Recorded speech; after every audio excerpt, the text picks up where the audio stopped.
Hello everyone, कैसे हैं आप लोग। तो आज हम डिस्कस करेंगे रिगार्डिंग बिटकॉइन, यानी कि जो क्रिप्टो करेंसी है। बहुत ही हाल फिलहाल में जो है ईएल सेल्वाडोर, ये जो एक कंट्री है लैटिन अमेरिका में, तो इसने जो है बिटकॉइन को लीगलाइज कर दिया गया है यहाँ पे।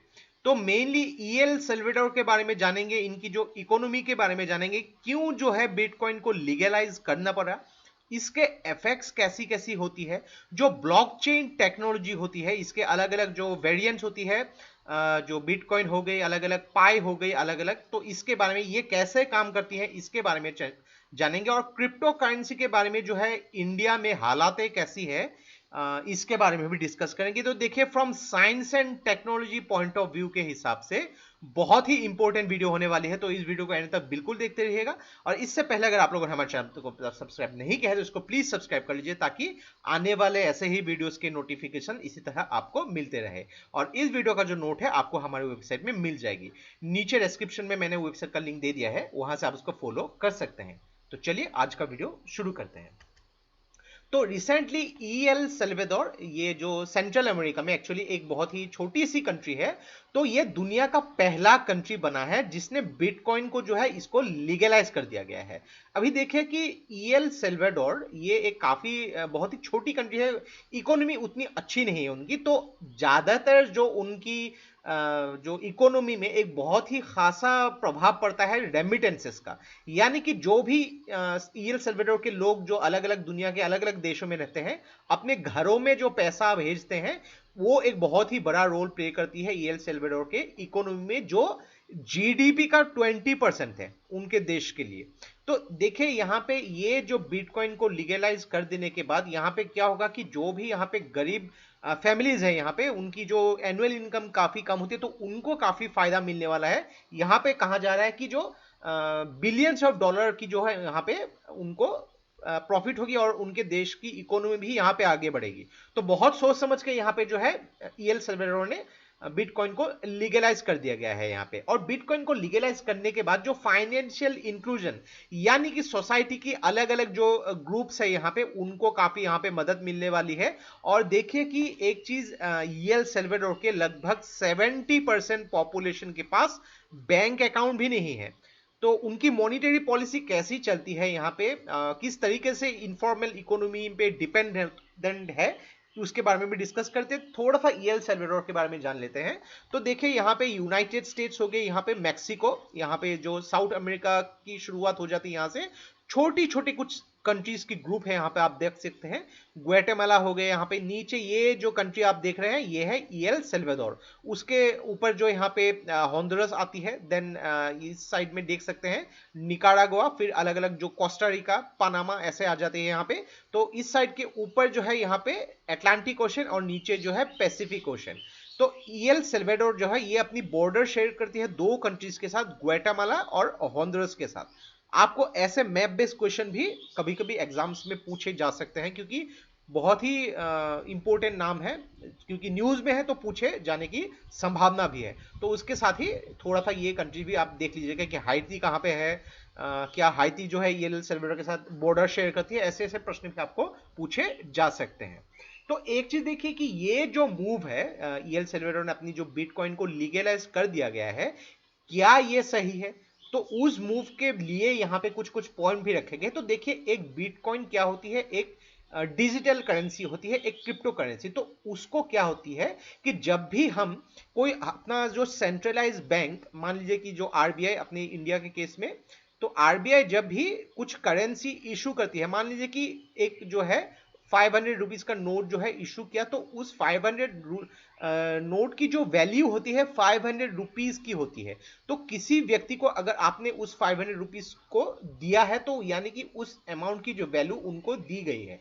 लेकिन यहां पे जो है बिटकॉइन को क्रिटिसाइज किया जाता है कि बिटकॉइन को कौन इशू करता है, कौन सी प्राइवेट अथॉरिटी या फिर कोई गवर्नमेंट अथॉरिटी या कोई भी इंस्टीट्यूट, उसके बारे में कुछ भी पता नहीं है यहाँ पे। किस टाइम जो है, मान लीजिए कि आपने एक बिटकॉइन जो खरीदा है 1000 रुपीज में, कल को जाके यहाँ पे उस बिटकॉइन की कीमत जो है यहाँ पे 10,000 भी हो सकती है। वॉलेटाइल है, यहाँ पे कुछ भी पता नहीं लग सकता है कि आपने जो बिटकॉइंस पे इन्वेस्ट किए हैं, ये इन्वेस्ट आपने ज्यादा अमाउंट रहने के टाइम की ही किया है या फिर कल को उसकी रेट बढ़ जाए, तो ये जो है पता नहीं चल सकता है। कौन इशू कर रहा है उसके बारे में कुछ भी इंफॉर्मेशन नहीं है। तो इससे क्या हो सकते हैं, फ्रॉड हो सकती है, यहाँ पे मनी लॉन्ड्रिंग हो सकती है, हाई एनर्जी कॉस्ट हो सकती है, या फिर वॉलेटिलिटी यानी कि कीमत कब बढ़ जाए या कब कीमत उसकी गिर जाए आपको कुछ भी पता नहीं सकता। आपने 1000 में खरीदी लेकिन कल जो है इसकी कीमत 200 भी हो सकती है। तो ये छोटी छोटी पॉइंट मैंने बताया जिसके हिसाब से क्रिटिसाइज किया गया जाता है क्रिप्टो करेंसी या फिर बिटकॉइन को। तो एक चीज देखिए यहाँ पे, अभी पूरे दुनिया में लगभग बहुत सारी जो कंट्रीज है, मेनली जो साउथ अमेरिकन कंट्रीज भी हो गई या फिर सेंट्रल अमेरिकन कंट्रीज, वहां पे बिटकॉइन काफी ज्यादा चर्चे में है। जो है जैसे कि क्यूबा हो गई, वेनेजुएला हो गई, मेक्सिको हो गई यहाँ पे।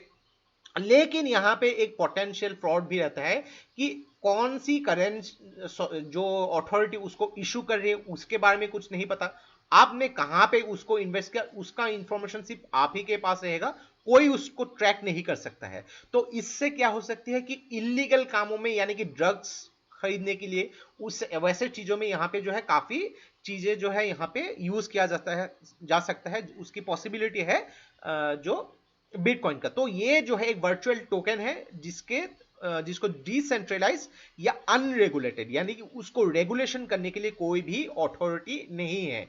भारत में जैसे कि आरबीआई है, यहाँ पे मॉनिटरी पॉलिसी जो है आरबीआई कंट्रोल करती है। ईएल सेल्वेडोर में ऐसी कुछ भी खुद की मॉनिटरी पॉलिसी नहीं है, तो जिसके हिसाब से उस करेंसी को रेगुलेट कर सके, उसको प्रोटेक्ट कर सके। तो ईएल सेल्वेडोर की जो मॉनिटरी पॉलिसी ये यूएस फेडरल रिजर्व के हिसाब से चलती है। कल को अगर यूएस फेडरल रिजर्व ने कुछ पॉलिसीज चेंज की तो उसका इफेक्ट ईएल सेल्वेडोर को झेलना पड़ता है, ये उसके हिसाब से ही चलना पड़ता है। तो ये जो है डेफिनेटली ईएल सेल्वेडोर की गवर्नमेंट ने भी सोचा होगा कि बिटकॉइन को लीगलाइज करने के बाद जो भी एक्स्ट्रा यहाँ पे इनकम आएगी उनकी देश की इकोनॉमी के लिए ही अच्छी होगी, लेकिन इसका नतीजा काफी अलग भी हो सकता है।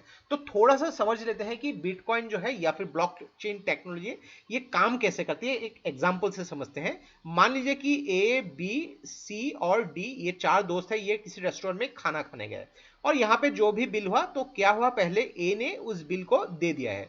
मान लीजिए कि कुछ बिल हुआ यहाँ पे, अमाउंट कुछ भी आप मान लीजिए, ये बिल ए ने दे दिया। अभी बी सी और डी को जो है इस तरीके से देना है कि इक्वली सबके पास पैसे डिस्ट्रीब्यूट हो जाते, यानी कि जो बिल है उसको स्प्लिट करना होगा, उनको देना होगा ए को। अभी देखिए यहाँ पे मान लीजिए कि बी ने अपने जो मोबाइल वॉलेट से जो है ए को अपनी जो शेयर जो देनी थी ए को दे दी, लेकिन सी और डी ने जब देना चाहा उनका यहाँ पे जो है मोबाइल वॉलेट काम नहीं कर रहा है। अलग अलग रीजंस हो सकते हैं, यहाँ पे टेक्निकल इश्यूज हो सकती है, ऐसा भी हो सकता है कि उनका अकाउंट किसी ने हैक कर लिया है यहाँ पे, या फिर उन्होंने जो डेली ट्रांजेक्शन लिमिट है उसको एक्सीड कर दिया गया है। तो कुछ भी यहाँ पे रीजंस होता है। मान लीजिए कि सी और डी का यहाँ पे काम नहीं कर रहा है। अभी अगर सी और डी ने यहाँ पे थ्रू बिटकॉइन देना चाहा, यानी कि दो थ्रू ब्लॉक चेन यहाँ पे अगर ट्रांसफर करना चाहा है ए को, तो उसके लिए क्या करते हैं उन लोग, जब ये ट्रांजेक्शन को रिक्वेस्ट करता है उस ट्रांजेक्शन का एक जो है फॉर्मल यहाँ पे ब्रॉडकास्टर यहाँ पे हो जाती है। तो P2P नेटवर्क यानी कि पीयर टू पीयर नेटवर्क यहाँ पे फॉर्म हो जाती है, और उसके हिसाब से जो भी ट्रांजेक्शन सपोज मान लीजिए बी ने ए को दिया, उसके लिए एक ब्लॉक बन जाता है। तो बी ने ये ए को दिया है और मान लीजिए सी ने जो ए को दिया है तो इसका भी एक ब्लॉक बन जाएगा जो सी ने ए को दिया है। अभी इन जो ब्लॉक जो है, इन तीनों ब्लॉक का जो कंपोजिशन यानी सेट को यहाँ पे जो बोला जाता है लेजर। आपको पूछा जा सकता है कि लेजर एक्चुअली में है कि इन ब्लॉक की कॉम्बिनेशन को। अभी इस तीन जो ये जो लेजर है इसका एक कॉपी बी के पास रहेगा, एक ए के पास रहेगा और एक सी के पास रहेगा। कोई भी थर्ड पार्टी का यहाँ पे एक्सेस नहीं होता है। तो जब किसी भी थर्ड पार्टी का यहाँ पे कुछ भी एक्सेस नहीं होगा तो कोई भी उसको ट्रैक नहीं कर पा सकता या फिर उसको मैनिपुलेट नहीं कर सकता है। तो ये जो है हैक करने की पॉसिबिलिटी भी नहीं है। तो ये हो गया कंप्लीट ब्लॉकचेन टेक्नोलॉजी का फॉर्मूला मॉडल, यानी कि एक ब्लॉक बन जाता है, उसका जो इंफॉर्मेशन जिसको यहाँ पे शेयर किया जाता है सिर्फ उनके पास ही रहता है।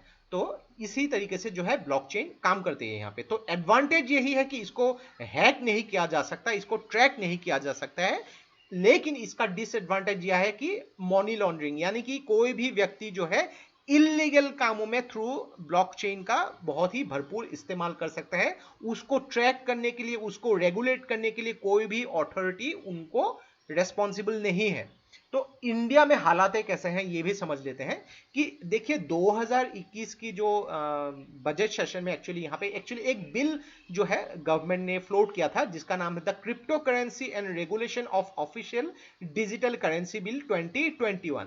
तो इसमें क्या है कि प्राइवेट क्रिप्टो करेंसी को जो है यहाँ पे एक्चुअली बोला गया था कि प्राइवेट क्रिप्टो करेंसी को अलाउ नहीं किया गया था और रेगुलेटरी फ्रेमवर्क होनी चाहिए। क्रिप्टो करेंसी अगर इंडिया में चालू भी होना है तो उसके लिए ऑफिशियल डिजिटल करेंसी होनी चाहिए। तो इसके बारे में भी मेंशन किया गया था। और देखिए यहाँ पे पार्लियामेंट के बजट सेशन में इसको एक्चुअली इंट्रोड्यूस करना था, लेकिन इसको हेल्ड अप नहीं किया गया कि अलग अलग जो स्टेक होल्डर्स है उनके साथ गवर्नमेंट यहाँ पे डिस्कस करेगी कि किस तरीके से ये अगर क्रिप्टो करेंसी इंडिया में लॉन्च भी किया गया तो उसको कैसे रेगुलेटरी फ्रेमवर्क में शामिल किया जाए ताकि इलीगल काम यहाँ पे ना हो सके।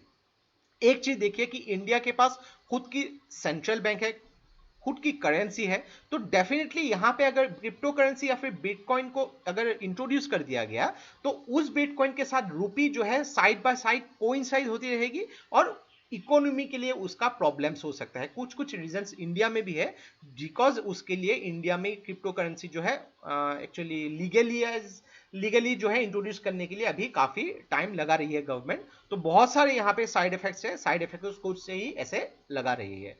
तो ये था हम लोग का complete analysis regarding the blockchain technology. और जिस ब्लॉकचेन टेक्नोलॉजी के अलग अलग जो यहाँ पे पार्ट होते हैं उसका एक ही पार्ट है बिटकॉइन, जिसको एल सल्वाडोर दुनिया की पहली कंट्री बनी है जिसने लीगलाइज कर दिया गया है। तो आशा करता है इससे आपको बहुत कुछ चीजें सीखने को मिला होगा रिगार्डिंग द ब्लॉकचेन टेक्नोलॉजी। और ये वीडियो अगर आप लोग को अच्छा लगे इसको प्लीज लाइक कीजिए, इसको सब्सक्राइब कीजिए, इसको शेयर कीजिए, क्योंकि ऐसे वीडियोस बनाने के लिए हम लोग को बहुत ज्यादा मेहनत और रिसर्च की जरूरत होती है और आप लोग का सपोर्ट हम लोग को बहुत ज्यादा इंस्पायर करता है और भी हार्ड वर्क करने के लिए। तो आज के लिए बस इतना ही।